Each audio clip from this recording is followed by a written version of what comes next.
Buenos días, hoy vamos a hablar del ciclo cardíaco. Mi grupo está conformado por Dana Michelle Gómez, Sara Valentina Useche y Alison Julia Rotavista. El ciclo cardíaco es la secuencia de eventos eléctricos mecánicos, sonoros y de presión que ocurren en el corazón desde el inicio de un latido hasta el inicio del siguiente.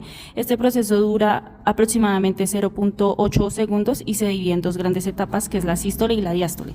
Para entender paso a paso, dividiremos el corazón en 5 fases fundamentales, que es la fase 1, el llenado pasivo, la fase 2, llenado activo, sístole auricular, la fase 3, que es la contracción isovolumétrica, la fase 4, la eyección, y la fase 5, que es la relajación isovolumétrica. Bueno, la fase 1 es el llenado pasivo. Este es un momento donde las aurículas están llenas de sangre que ha regresado de las venas, cavas y pulmonares. La presión en las aurículas es mayor que en los ventrículos, lo que provoca que las válvulas auriculoventriculares, como la mitral y la tricúspide, se abran. La sangre fluye por gravedad y diferencia de presión hacia los ventrículos. En esta fase se llena el 80% del volumen ventricular de forma pasiva. En la segunda fase se llama llenado activo, o sea, la sístole auricular. Para completar el llenado, las aurículas se contraen. Esto es lo que conocemos como sístole auricular. Esta contracción impulsa el 20% restante de la sangre hacia los ventrículos. Al finalizar esta fase, los ventrículos alcanzan su volumen máximo, llamado volumen telediastólico, que es de unos 120 mililitros. En un electrocardiograma, este evento corresponde a la onda P. En la fase 3 es la contracción isovolumétrica. Aquí empieza la sístole ventricular. Los ventrículos empiezan a contraerse y la presión interna aumenta rápidamente. En cuanto a la presión del ventrículo, supera la de la aurícula. Las válvulas mitral y tricúspide se cierran de golpe para evitar el reflujo. Este cierre produce el primer ruido cardíaco, el famoso loop. Se llama isovolumétrica porque, aunque hay contracción, todas las válvulas están cerradas y el volumen de sangre no cambia.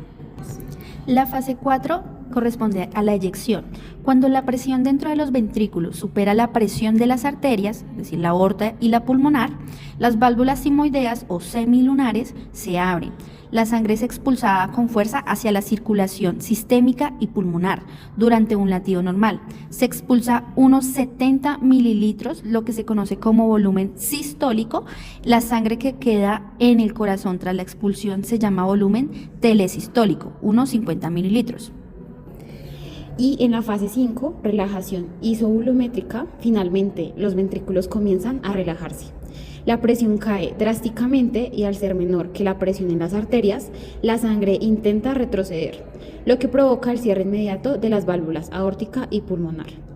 Este cierre genera que el segundo ruido cardíaco, el DUP, durante este breve instante, todas las válvulas vuelven a estar cerradas y el corazón se prepara para iniciar un nuevo ciclo con el llenado pasivo. Así, el corazón funciona como una bomba perfecta, repitiendo este ciclo de forma ininterrumpida para mantener la vida. Los ruidos cardíacos. Los ruidos cardíacos son sonidos producidos por el cierre de las válvulas del corazón y el flujo sanguíneo. Estos son audibles con un estetoscopio. Los sonidos normales son S1 o R1, que se conoce como loop, que es el cierre mitral o tricúspide, y S2 o R2, que se conoce como DUP, que es el cierre aórtico o pulmonar, marcando el ciclo cardíaco. El primer sonido, S1, loop, indica el inicio de la sístole. Este es producido por el cierre de las válvulas ventriculares, que es la mitral y tricúspide. Se escucha mejor en el ápex. El segundo ruido, el S2 DUP, indica el final de la sístole y el inicio de la diástole, por el cierre de las válvulas semilunares, aórtica y pulmonar. Es más agudo y se escucha mejor en la base del corazón. A continuación, escucharemos los ruidos cardíacos normales.